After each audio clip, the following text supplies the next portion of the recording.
The root cause of insomnia is the brain taking on a new pattern of sleep. I overcame my 3-year insomnia, but before that, I spent thousands of hours and dollars on solutions that made my insomnia even worse. The difference between me feeling frustrated, miserable, and sad with my life, and now is these 5 steps that you can start using starting tonight. This is 5 steps to eliminate insomnia forever. Step number 1, stop tracking sleep. Let me explain.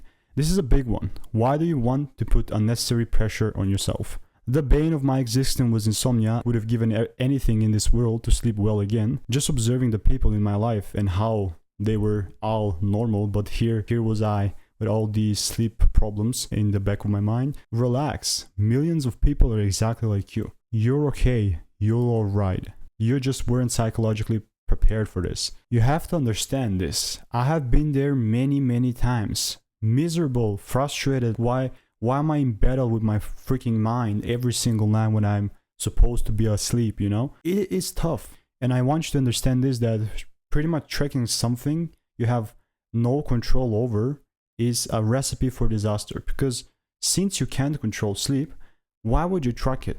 Ask yourself, does a person who is sleeping well, who you admire and how good their sleep is, do they track time? Like, do they obsess over sleep this much as we insomniacs do? Probably not, right? They're probably not tracking time. They probably don't have like a spreadsheet on how much sleep they're actually getting. They probably just go to bed and they sleep. How can we get to that point? Because people with insomnia are ultra focused on the negative. They most of the times underestimate how much sleep they're truly getting. And I'm not gonna sit here and just say you don't know how much sleep you're getting. People without insomnia overestimate it. They don't account for the time they were awake in bed. So because they're not obsessing over sleep, they don't track the time, how much time it took them to fall asleep, so that's kind of the big factor here. And you also have to understand like that if you're tracking sleep right now, just ask yourself why. Maybe you're going to say to improve it. I mean, obviously what doesn't get measured doesn't get improved. But it's with sleep, that's not how it works. People with insomnia are ultra focused on the bad stuff. And why would you just pretty much have like this unnecessary goal to yourself? A goal, first of all, that you cannot control, and all this like data log. The moment I stopped tracking sleep, and the moment I pretty much never kind of wrote down in a journal or whatever how much sleep I got the previous night, is the moment that my sleep started changing, because I knew that staying awake was not that big of a deal. And after you just get comfortable with being awake at nighttime, you just exercise this muscle in your head that it's not that big of a deal, and that's how you're gonna sleep better. Step number 2, setting sleep boundaries. Now, what does that mean? When we don't get enough sleep, our brain tells us to get more of it, of course. So what we might do is give ourselves more time for sleep, and what you could be doing as well. Thinking that more time in bed will lead to more sleep, but it doesn't work that way. Probably you have already tried to go to bed and give yourself too much time to be in bed. Like I'm gonna dedicate 9 hours for sleep, and then boom, you're not sleeping that night. Probably you've been there, but instead use your sleep pressure and your internal body clock to create the better conditions for sleep to happen, because those are the only 2 things that can actually make sleep happen. Sleep pressure and your body clock. That's it. That is why using the sleep window is super important when starting out.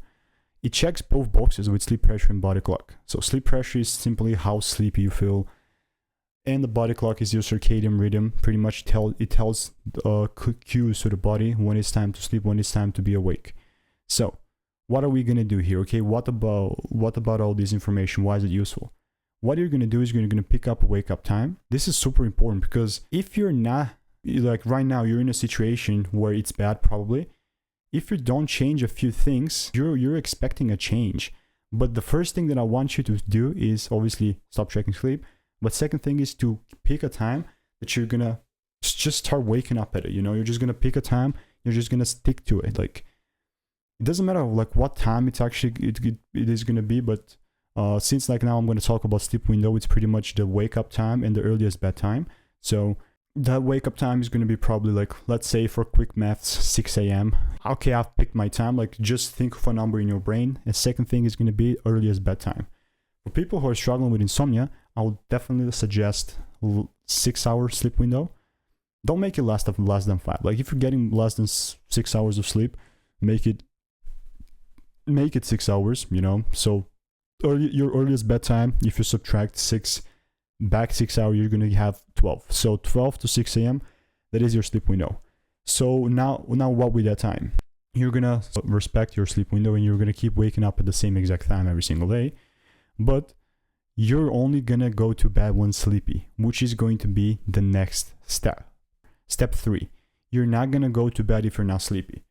Since now you have just promised me that you're gonna actually use this stuff in this video, and we cannot control outcomes like sleep, but what we can control is the activities that are gonna make sleeping more likely to happen.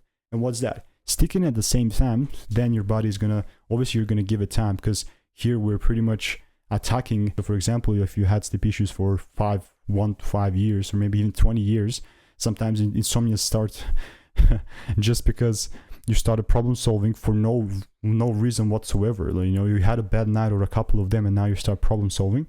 So yeah, it is a vicious cycle, and it can hurt people a lot for no reason whatsoever. And then obviously they get on drugs, you know, medication, start taking like trazodone, you know, and all that. I'm not gonna get into it, but since now you have like your sleep window and what was your earliest bedtime, you're not gonna go to bed if you're not sleepy. So let's say your earliest bedtime is 12 a.m. for this example.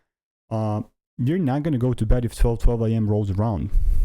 Why? Like, why would you go to a dinner table waiting to get hungry? Just time wasted, you know. It will just make you control sleep even more, make it less likely to happen. With sleep, you're not supposed to be like a pilot. This is a big example. People think like they're supposed to have this checklist, but that's not how sleep works. Every pilot takes off the same flight with a massive checklist. They don't skip the checklist. This is what you're doing when you're trying to do all the routines in order to make sleep happen. And after you do all the things on your checklist, now you're supposed to sleep, right? But what happens is, if you don't fall asleep after doing all the things on your checklist, is you start to think that there is something seriously wrong with you. Okay, I've done all my routines. I'm not gonna be able to go back to normal. I'm gonna have fatal insomnia and stuff like that. And your mind starts to come up with all these thoughts, right? Of course, because you're actively trying to do things that are pretty much subconsciously trying to make sleep happen. You know, that's what you're doing, and that's why it's not working. Step number 4, enjoy your evenings. So we talked about not tracking time. You're not going to track time. Once your bedtime rolls around, you know, you're going to first of all pick a wake up time.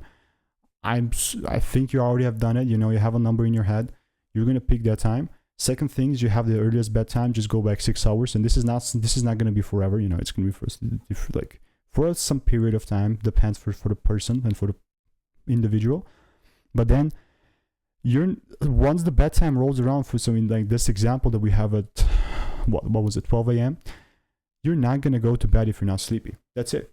You know, the moment you start feeling sleepy, and it will probably, like, if you try this, you're going to start feeling sleepy before your sleep window, but you're not going to go to bed. And if you are actually if you're thinking about naps, don't do them. It's best to be avoided. But like, if you think like you're suddenly going to fall asleep and you haven't slept in like a days, you know, even days, that sometimes happens, and it's normal for insomniacs, you know, then take a safety nap. Like, naps are best to be like around 20 minutes. Now, why 20 minutes? Because you're not going to have a full sleep cycle, you know, in the middle of the day. So that being said, just keep naps around 20-ish minutes. That out of the way, enjoy your evenings. There is nothing wrong with you. You're just stuck. Sleep is like blinking or breathing, and it's an outcome that cannot be controlled. You see, when you have insomnia, you have this tunnel vision and you're hyper focused on the bad things in life.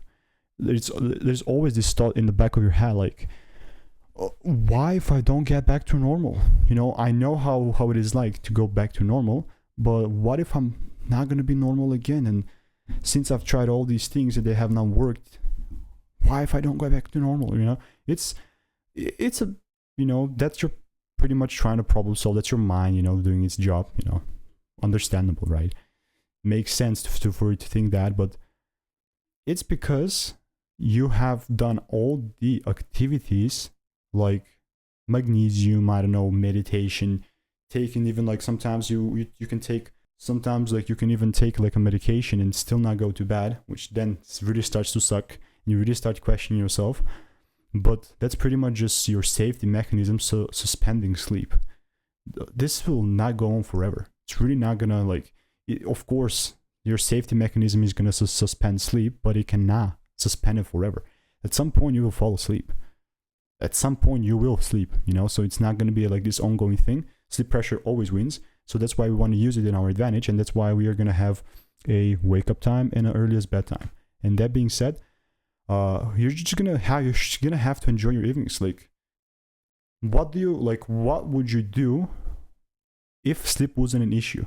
And just do those things. Live the life you want to live. Like, pretty much, like, there is a life to experience out there, you know. Like, why would you be ultra focused on the thing that cannot be controlled, like sleep?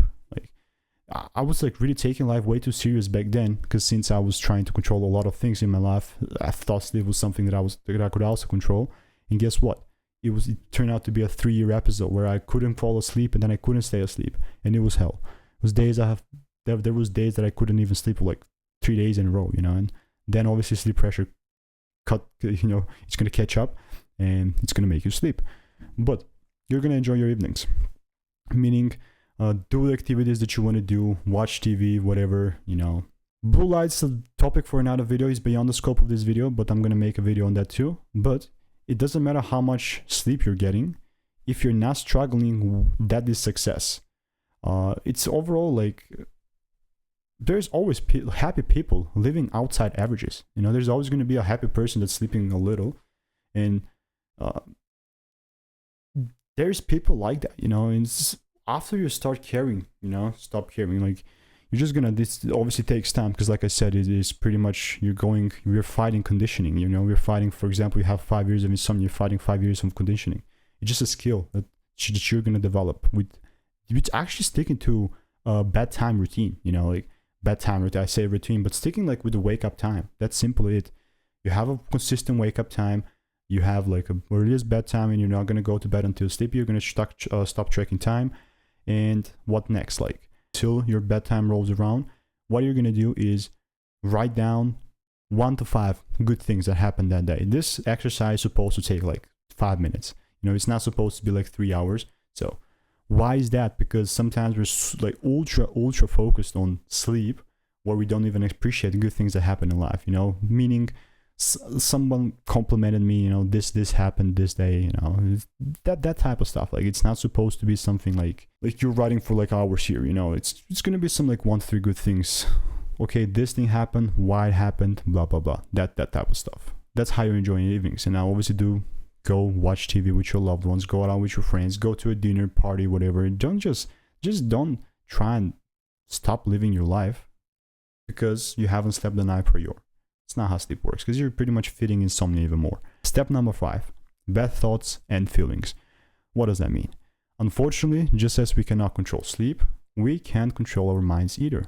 So, while you might be able to temporarily distract yourself, you can't permanently control the thoughts and feelings your mind generates, as it is doing its job. The more we fight or try to avoid wakefulness at night, the more we train our brain to perceive wakefulness as a threat, as something that it needs to stay alert to protect us.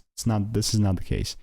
The more we fight or try to avoid it, the more it's gonna pretty much make it this big a deal. You know, it's gonna make this big problem, like the big monster.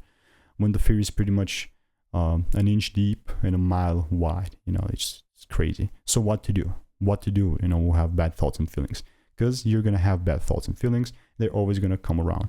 But we cannot control them. So you're not your thoughts and feelings. You're just gonna acknowledge that you're awake, even if you prefer to be asleep, you know. And it doesn't matter if you're not awake. But now, after you acknowledge the thought and the feeling that you're experiencing, just in front of it, just add, I'm having the thought that. For example, you have like, you're going about your day, or even when you're in bed, you got this thought that I won't sleep tonight again. So you get this thought, you know, it rolls around. You get this thought, I won't sleep tonight again. What you're gonna add to this is, I'm having the thought that I'm not gonna sleep tonight again. pretty much just acknowledging the thought. It's not reality. You're not gonna ask, you're not trying to analyze or evaluate, nor are we trying to figure out the accuracy of this thought, because it's just a thought, it's not nothing else. We're also not attempting to change, or eliminate, push the thought away. That's not what we're doing here. What we're doing is just acknowledging it, and the goal is to recognize that these thoughts exist. And after these thoughts exist, you just like let it be. It's here, and what? And what? So the bad thought comes around, you're gonna say, and what? I have this thought, and what? I'm having the thought that, and that I cannot sleep, and what? You're still gonna do the things, and I'm advising you to still do the things that's gonna push you towards the life you want to live, like doing better at your job, whatever you're doing. And that's a pretty much that is the fix. Like what everyone else is telling you, because I've been there, I've had it for 3 years, and I've tried all the different melatonin, all the CBTIs. That's all there is to it. You can sleep because you were able to sleep before. So action steps: just know that you're not your thoughts. Thoughts are just clouds that come around. You're the sky. They're just clouds that come around and go. No one thought, there's not one cloud that's gonna stay there the whole time. So you're just gonna observe your thoughts coming and going like passing cars, without attaching your identity or meanings to them. This will slow your nervous system down. Action steps: first, you're gonna pick a sleep window and you're gonna actually stick to it. Second, you're not gonna go to bed when you're not sleepy. Third, you're gonna stop tracking time when your bedtime rolls around. So you have your 6 a.m. wake up time, you have the 12 a.m. earliest bedtime. When 12 a.m. rolls around, you're gonna stop checking time. Even when if you wake up in the middle of the night, you're not gonna reach to your phone to check the time. You're just gonna chill. Fourth thing is to acknowledge that the bad thoughts and feelings, once they come around, you just have to acknowledge them. That's also a muscle. You have to you're gonna have to exercise that thought and experience, right? You're gonna just have to train that thing. Sometimes it's gonna be hard to acknowledge, but once you're starting having these bad feelings and thoughts, you're just gonna add, I'm having the thought that, and you're just gonna continue with that. I'm anxious, I have anxiety, or whatever you say. I'm very anxious right now. I'm having the thought that I'm very anxious. Like obviously that is a feeling, but you can add, I am experiencing this and that in front of it, right? It's just a feeling. It's just like a passing car. It's gonna go away, So that being said, remember, we cannot control outcomes like sleep. What we can control is the activities, the things that are in the action steps that I mentioned. Do something else outside sleep. You're not just trying to attach your identity that you have this big sleep problem. That being said, hopefully you're gonna do these steps that I've tracked, because this is simply what has helped my clients and people that I've worked with, and myself as well, because I'm really trying to help people with this thing, because I know how sucky this thing can be, how miserable and frustrated you feel. I know some people are offering like hypnosis stuff, like this is what's worked for me. So yeah, if you want one-on-one free coaching for your sleep, free, I mean really free, just check the link below, join the community, school.com/insomnia.